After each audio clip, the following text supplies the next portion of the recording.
Berita di paruh akhir Sapa Indonesia Pagi, saudara, dari mancanegara. Bencana longsor terjadi di Papua New Guinea dan menghancurkan sebuah desa. Diperkirakan ada 670 warga yang tewas dalam peristiwa ini.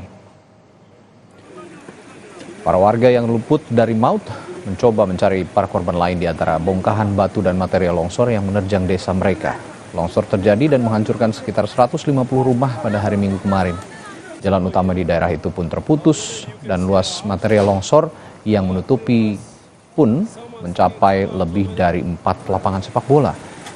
Otoritas tempat memperkirakan 670 orang tewas akibat longsor ini. Namun saat ini korban tewas yang ditemukan telah mencapai lebih dari 100 orang.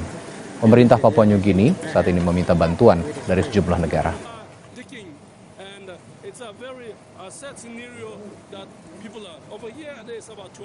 Currently at the moment, there are a lot of survivors here, mothers, children, lucky taking mothers, and there's an elementary school that's buried, fully buried. We have houses, buses, vehicles, hotels, guest houses, let's say more than about 50 stores, mothers, projects, all gone, all vanished.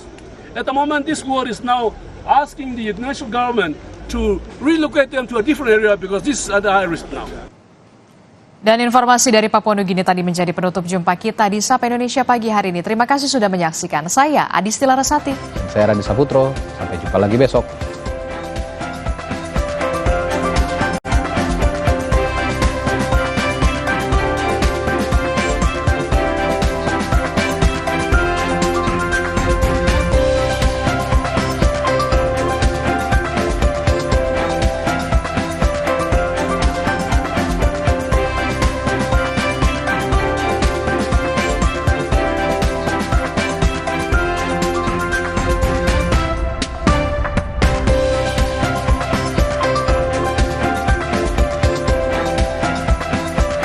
Junjung tinggi prinsip jurnalisme dalam setiap tayangan terbaiknya. Menghadirkan berita